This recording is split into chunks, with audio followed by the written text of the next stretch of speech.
पूरे देश में माहौल ऐसा हो रहा है, जिस तरह देखने लग रहा है, छात्र भी धरना देते हैं, किसान धरने पर, मजदूर धरने पर, कर्मचारी धरने पर, जितने डिपार्टमेंट है सारे डिपार्टमेंट का कर्मचारी धरने पर। तो इतना अफरा तफरी का माहौल है। और मतलब पिछले 5 साल तक 6-7 साल तक भी आप ये देखने लग रहे हैं अगर भाई सारे लोग सड़कों पर हैं, लेकिन सत्ता में सरकार फिर वह आएगी और लोग परेशान है, तो इसका सारी चीज़ों का समाधान किया। देखो इसमें क्या है आशीष भाई कि बात यह नहीं है कि सरकार वाई आएगी। सबसे जो खतरनाक बात है वह यह है कि लोग सरकार के ऊपर ट्रस्ट कर रहे हैं। जो एक सैद्धांतिक बात है कि जो राजा है या जो राज करने वाला है या जो सत्ताधारी है या जो किसी के सिर पे बैठना चाहता है, जो किसी के अधिकारों को कुचलना चाहता है या किसी के अधिकारों को अपने वश में करना चाहता है या उनके अधिकारों को अपना बनाना चाहता है, वो व्यक्ति कभी भी नहीं चाहेगा कि जिन लोगों के अधिकारों को या जिनकी ताकत को मैं लेके बैठा हूं वो अपनी ताकत को कभी मेरे से ले ले। मतलब सत्ताधारी कोई भी हुआ, मतलब वो क्यों चाहेगा? वो हाँ, जैसे राजा है वो चाहेगा कि मेरी औलाद ही राजा बने, जैसे ये राजा ये चाहेगा कि राजा मेरे जाने के बाद भी या तो मैं ही बनूं और अगर मैं नहीं रहूं तो कोई मेरा वंशज ही राजा रहे। चलो आजकल रांडे आए हैं, लेकिन जिससे पहले वालों ने भी तो यही चलाया है ना, रिवाज तो यही चलाया है। उनके पास जो ताकत है वो नीचे से तो गई हुई ताकत है। तो अब ये जो जिसको आप लोग कह रहे हो ना राजा, ये तो आप कह रहे हो शायद जो सत्ता में बैठे प्रधानमंत्री या मुख्यमंत्री एमएलए एमपी को, जबकि मैं जिनको कह रहा हूं वो जो इनके ऊपर बैठे हैं, यानी जो वही लोग तो पाकिस्तान की सत्ता को संभाले हुए हैं, वही ईरान की, वही इजराइल की, वही अमेरिका की, रशिया की, चाहे मतलब आपकी फ्रांस की हो चाहे इंडिया की, तो पूरी दुनिया के ऊपर जो कंट्रोल करना चाह रहे हैं वो थोड़ी रांडे हैं। उन्होंने इस टाइम इंडिया में रांडों का सहारा लेकर के काम चालू किया है ना। ठीक है, ये तो सिर्फ यहाँ पर है। मैं बात कर रहा हूँ जो सत्ताधारी है, जो परमानेंट सत्ता चाहता है पूरी दुनिया के ऊपर, जिनका इरादा क्या है, जिनका जो राज चलता है वो चलता है सोल हार्वेस्टिंग और एनर्जी हार्वेस्टिंग से, यानी आपकी ऊर्जा जो है उसको वो हार्वेस्ट कर सके। तो उसके लिए वो चाहते हैं कि देश की जो जनता है या दुनिया की जो जनता है वो मिस इन्फॉर्मेशन में रहे, उनके पास कोई जानकारी ही ना रहे। अब आपने देखा होगा बहुत से बड़े शहरों के चारों तरफ जहां पर पहले कभी झुग्गी झोपड़ियां थी, उन झुग्गी झोपड़ियों को तोड़ करके एक अलग टाइप की बिल्डिंग्स बनाई जा रही हैं। और उन बिल्डिंग्स का टाइप आपको नहीं पता है, उनका डिजाइन बिल्कुल एक जैसा है। मेट्रो जहां बनाई जा रही है उसका डिजाइन बिल्कुल एक जैसा है। शहर के अंदर जो डेवलपमेंट का पैटर्न है वो भी बिल्कुल एक जैसा है। लेकिन अगर इसको थोड़ा सा गौर से देखोगे ना, तो एक बार अपने मोबाइल की या अपनी रेडियो की या अपने टेलीविजन के मदरबोर्ड को खोल के देखना, या जिसने कंप्यूटर का मदरबोर्ड खोल के देखा हो ना, तो आपको पता चलेगा कि जो कंप्यूटर के अंदर मदरबोर्ड का डिजाइन है वो शहर के डिजाइन से बिल्कुल मिलता जुलता है। हाँ, ये तो है। मतलब शहर का डिजाइन और मदरबोर्ड का डिजाइन, टीवी का, रेडियो का, इन सब का, हर इलेक्ट्रॉनिक आइटम का, यानी उसके अंदर भी जो तारे हैं जो गई हुई हैं, जो जगह गई हुई है, वहां हमारी गलियों के अंदर सड़कें हैं। यहाँ सड़कें हैं, बिल्कुल एकदम ऐसा लगता है ये सड़क है, ये बड़ी बिल्डिंग है, ये मल्टीनेशनल बिल्डिंग, ये छोटी बिल्डिंग।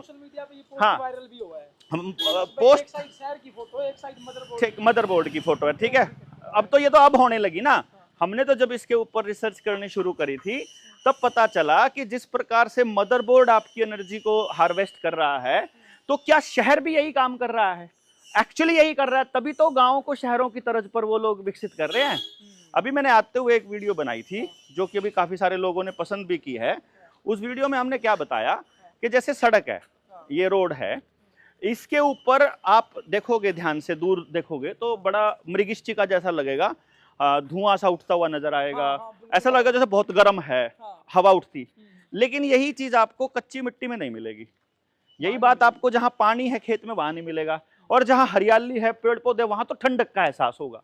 यानी सेम जगह के सेम एरिया में जहां हरियाली आ गई वहां ठंडक हो जाएगी और शांति का अनुभव होगा। लेकिन यहाँ शहर के अंदर आपको एसी के बिना काम नहीं चलेगा। तो आप अपनी सारी ऊर्जा को लेकर के शहर को दे रहे हो और शहर अपनी सारी ऊर्जा को उनको दे रहा है। कैसे दे रहा है? क्योंकि ये जो शहर हैं ये एक खास जगह को उन्होंने छोड़ा हुआ था कि कहीं देश के अंदर इन बातों की जागृति नहीं आ जाएगी।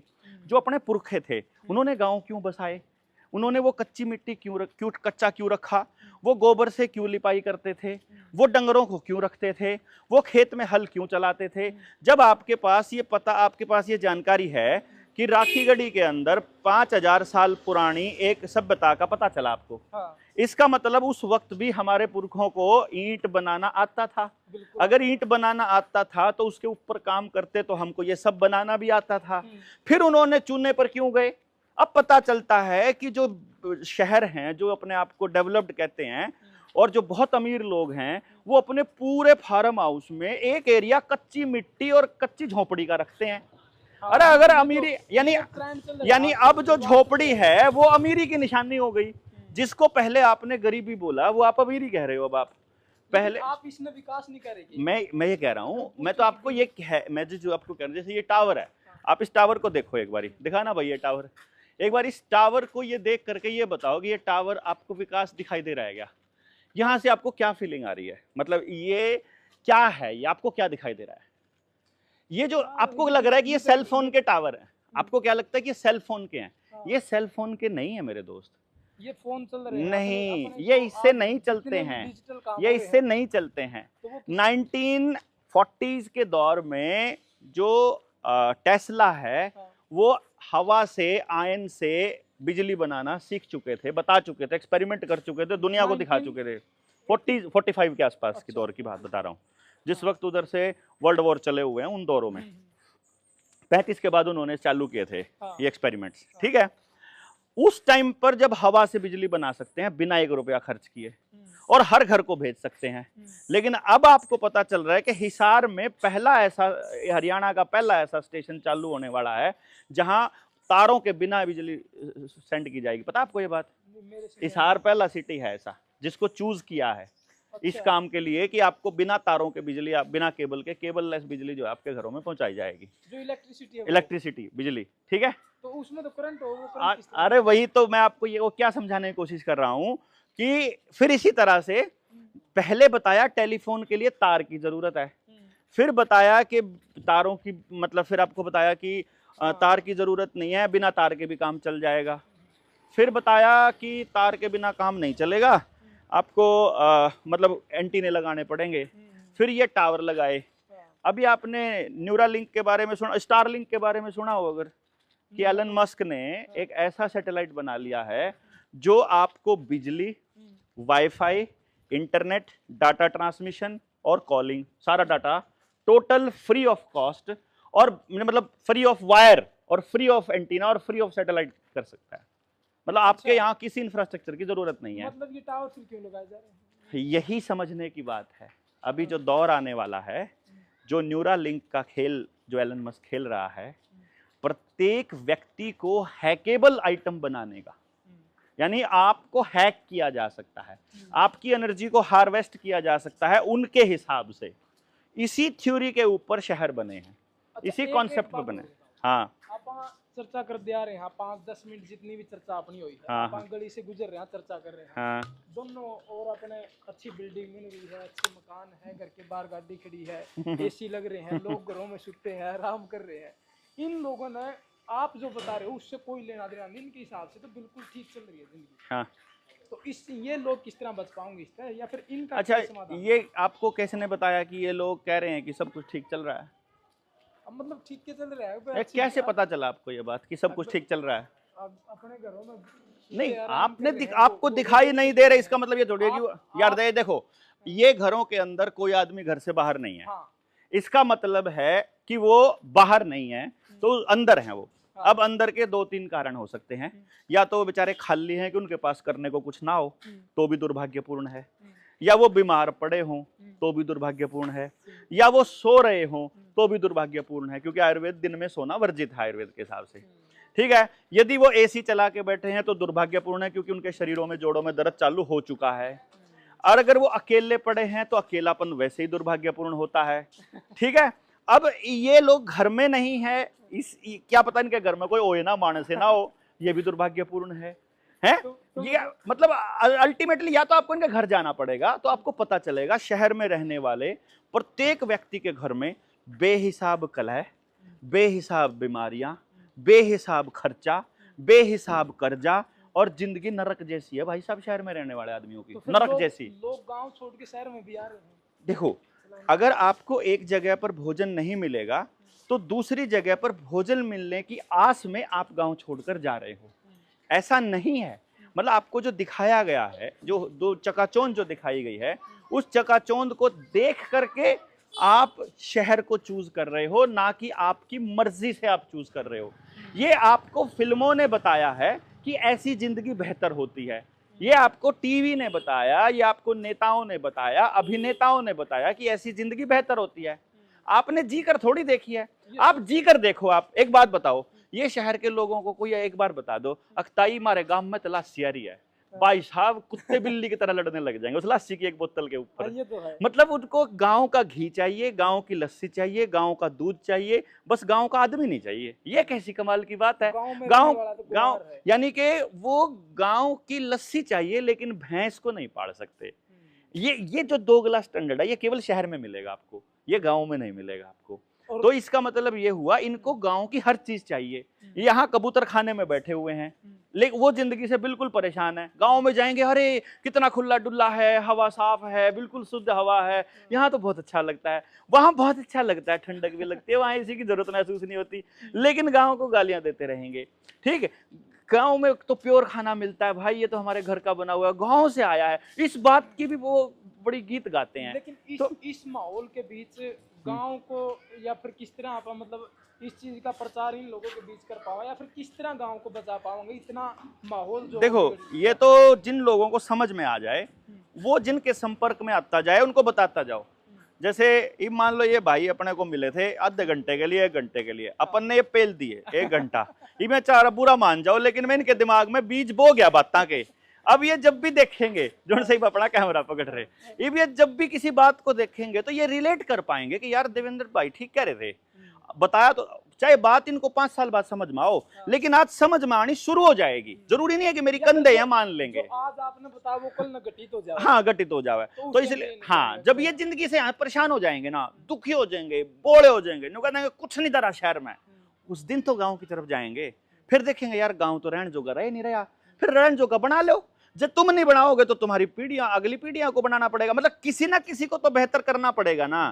या तुम्हारे माँ बाप ने नहीं किया तो तुमको गांव छोड़ के भागना पड़ा, अब तुम नहीं करोगे तो क्या छोड़ के भागोगे। मान लो शहर में भी यहाँ भी जी नहीं लगा तो कट जाओगे अमेरिका, फिर उड़े भी नहीं जी लगे तो फिर तो उल्टे काम में आओगे।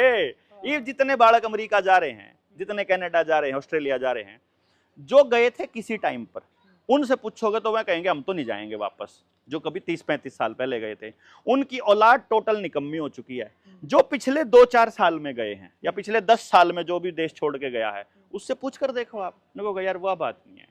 वो कहेंगे कानून व्यवस्था ठीक है, साफ सफाई बढ़िया है, नियम कायदे कानून है, वो ठीक है। आज़ादी नहीं है, आपको प्योर खाना नहीं मिलेगा। आज़ादी किस टाइप की नहीं, वहाँ तो लोग कहें कि भाई सारे रूल फॉलो कर रहे हैं, शांति का माहौल है। रूल किसने बना रखे हैं?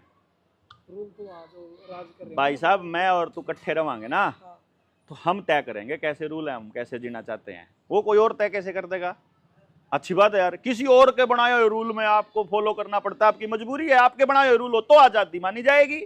आप जैसे जीना चाहते हो कैसे नहीं बन पाएंगे? पहले थे नहीं सभ्यता के अंदर। कोई गांव में किसी की छोरी छिड़दा हो, कोई गांव में चोरी करदा हो, कोई गांव में किसी का मारदा हो, बिना मतलब के कोई रोड़ा होंदा हो, कोई पंचायत में ना समझौते होंदे हो, कोई भूखा नंगा सो सकता हो, कोई गांव में तो बसदा हो तो ना बसांदे हो। क्या नहीं थे नियम? बता कौन से नियम नहीं थे? अच्छी बात कर यार। ऐसे नियम थे कि जबरदस्त। ये तो जब से पुलिस आई 1860 के बाद, अंग्रेजों के आने के बाद ही तो रूल खत्म हुए। हमारे देश के तो इतने जबरदस्त नियम थे कि मतलब इतना बेवकूफाना हरकत है हमारे लोगों की, जो इस तरह के लोगों की, कि जो सभ्यता 5000 साल, 5 लाख साल, 5 करोड़ साल से जी रही है, जो इंसान जीन लग रहा है, वो अब इन अंग्रेजों के आने के बाद, इस विकास के आने के बाद उनको ये लग धरती रहने लायक नहीं है। जहां करोड़ों साल से रह रहे थे वह धरती टेक्नोलॉजी के आने के बाद रहने लायक नहीं बची। तो ये खराब यह है कि वह सभ्यता थी। वह नियम थे जो सभ्यता को भी बचा रखे थे, मानवता को भी बचा रहे, सब कुछ बचा रखा था। इस मेडिकल सिस्टम ने सारे बीमार कर दिए, इस पुलिसिया तंत्र ने सारे को नशा कर दिया, इन लोगों ने तो सारे को सत्यानाश कर दिया। तो ये खराब है, वह थोड़ी खराब है जो इतने सालों से रह रहे। पुलिस तो नशा के खिलाफ अभियान चला, पुलिस तो नशे पर रोकथाम लगा हुआ है। पूछ के देखो ना, सारे तो नशेड़िया का पता, कौन बेचा उनका भी पता, कौन चोरी आज कौन से एरिया में चोरी होगी वो भी पता होगा भाई साहब, पुलिस वाला ने तो टोटल पता होता है। यह वीडियो सारे देखने लगे। हाँ तो देखने दो ना भाई, मैंने के कौन सा, मैं कौन सा पुलिस वाले ने जानता को नहीं, मेरे कौन सा घर में पुलिस वाले को नहीं। आप किस आधार पर कह रहे हो कि पुलिस ने पता हो? मैं किस आधार पर कह रहा हूँ? हाँ, चोरी का पहले पता हुआ है। इसका मतलब सीआईडी ने कमी है। इसका मतलब पुलिस में, इसका मतलब तो सरकार के पास जो सीआईडी है वो बेवकूफ है, उनको किसी चीज का पता ही नहीं है। मतलब तेरे को मेरे को पता है कि नशा कौन बेच रहा है, पुलिस वाले ने नहीं पता, लेने वाले ने पता, गांव में कोई अनजान आदमी है उसको पता, और सीआईडी ने को नहीं पता। ऐसा उसका अगर ऐसा हुआ तो फिर सीआईडी ने कमी, फिर वो सीआईडी पुलिस के है, लेकिन तो है। ठीक है, मतलब मैं ये कह रहा हूं कि एक अगर आम नागरिक को मालूम है कि चोरी कौन करता है, गुंडागर्दी कौन कर रहा है, कहाँ किस तरह का माहौल है, उनको मालूम है, तो आपको क्यों नहीं पता, सरकार को क्यों नहीं पता, पहले ये बताओ। ठीक है, मैं बताने लग रहा हूँ कि कौन सी चीज स्वस्थ रहने के लिए ठीक है, मैं बताने लग रहा हूँ कि कौन सी चीज बढ़िया जो हेल्थ पे क्या है। मैंने इंजेक्शन के फायदे नफे नुकसान बताए थे, किसी साइंटिस्ट ने नहीं पता था। इसका मतलब सारे गधे हैं, ये पता लग रहा है सबने। इसका मतलब जितने आईएमए में बैठे जो लड़े थे, जो मेरे खिलाफ भी षड्यंत्र रचा, जिन्होंने बाबा रामदेव पे भी अटैक करा, जिन्होंने कहा कि जो इसके खिलाफ बोलेगा वो है, इसका मतलब वह गधे थे। सरकार के नेता नहीं बोले, वह नहीं बोले, तो वह गधे थे। तो हमारी मान लो, इब तो पढ़न लाग रहे चलते चलते, इब तो बेरा लाग रहा वैक्सीन के इफेक्ट होए, इब तो मान लो। इसी तरीके से अगर मेरे को मालूम है कि स्वस्थ कैसे रहे, तो जो आयुर्वेद वाले हैं उनको नहीं पता, हेमोपैथी वाले उनको नहीं पता, बैठ के चर्चा तो कर लो। अरे बैठ के बतला तो लो, कम से कम सबूत देवांगे, सारी चीज देवांगे, पूरी सभ्यता कैसे आज तक कैसे सरवाइव करेगी करोड़ों साल तक, वो बताएंगे आपको। की गारंटी रहोगी कि लोग आपकी मान ले, फिर आप कल न कोई लोगों की उम्मीद नहीं तोड़ दो, लोगों के साथ विश्वासघात। मैंने क्या गया, मैंने दे दो सत्ता, मैंने क्या, मैंने पीछे दे दो, मैं तो नहीं मांगता, मैं अब तो कुछ मांगता ही नहीं यार। मैं तो कहूँ बात सुन लो, मैंने कहा आप न्यू रह लो, मैं तो न्यू कह रहा न्यू जी लो, मैंने कह रहा परिवार न्यू बना लो, मैं न्यू कह रहा मेरा कुछ कर दो, मैं को नहीं करवांदा किसी को कुछ भाई अपना नहीं। अगर आपने जन समर्थन मिल गया, बापा कौन कर दे, आपका क्यों जन समर्थन लेकर खाम खाई के बड़क ले वहां भाई, मैं क्यों आपका ठेकेदार बनूं? अगर आपके बच्चे बर्बाद होने लग रहे हैं तो आपको सिरदर्दी लेनी पड़ेगी ना, मैं क्यों लूंगा? प्रोटेस्ट चल रहा है एचयू का, हाँ, एचयू के बच्चों का क्या समाधान हो उसका आपके नजरिए में, कि किस तरीके से समाधान होना चाहिए? अगवीसी के खिलाफ उन्हें लड़ाई लड़नी पड़ रही है। और एक संदेश दे दूं मैं एचयू के स्टूडेंट्स को, भाई जनता सरकार मोर्चा बहुत बड़ा संगठन है पूरे देश में। आप एक काम कर दो, आप बात कर लो डेलीगेशन से। मैंने अभी तक अपने मोर्चे के साथियों से बात नहीं करी है, लेकिन मैं एक चीज़ सोच रहा हूँ, क्यों ना ऐसा किया जाए कि जनता सरकार मोर्चा के सारे साथी आ गए यहाँ पर, एक बार मैं पूरा धरना समर्थन दे जाए एक बार जबरदस्त वाला, और उसके बाद यहाँ से आसपास के 100 गाँव में जा करके इन छात्रों के समर्थन में 100 गाँव से समर्थन ले आकर आपको दे दें, आसपास के 100 गाँव, और फिर देख क्या गांव से रोज की रोज एक ट्रैली आया करेगी, ले भाई थारे समर्थन में, ले फिर देख क्या हाल होगा। तो वो मतलब तो अपना बेस पे भी कर लेंगे। कैसे कर लेंगे? फिर यहाँ धरने पे कौन बैठेगा? अगर ये वहां चले जाएंगे तो या तो समाज के किसान नेता निकल लो, या कोई दूसरा नेता निकल लो, कोई भी निकल लो, लेकिन समाज के लोगों को इनके समर्थन में बोलना पड़ेगा, सोशल मीडिया पे भी, ग्राउंड पे भी लोगों को भी जोड़ इकट्ठा करना पड़ेगा। और जब सरकार को पता लगेगा कि ये लड़ाई वैचारिक लड़ाई हो चुकी है और बड़े दूर तक जा सकती है, तब जा करके इसका समाधान होगा। तरह फिर जो और सारी समस्याएं, हाँ, उनका समाधान भी हो जाएगा। बिल्कुल उसी तरीके, बिल्कुल जी। तो फिलहाल ये चर्चा आपने देखी, हम एचयू से चले थे और चर्चा करने लगे थे, दोनों और घरों में सुनाता था, लेकिन हम बोलते बोलते जा रहे थे, राधे श्याम करने नहीं आगे कहा, उनकी तरह हम अपना विचार विमर्श कर रहे थे। तो उसका हमने सोचा कि वीडियो बना लिया। आपने वीडियो पूरा सुना है, तो आपकी क्या राय है इन विचारों को लेकिन अपने कमेंट बॉक्स में लिख दीजिए। बहुत बहुत धन्यवाद।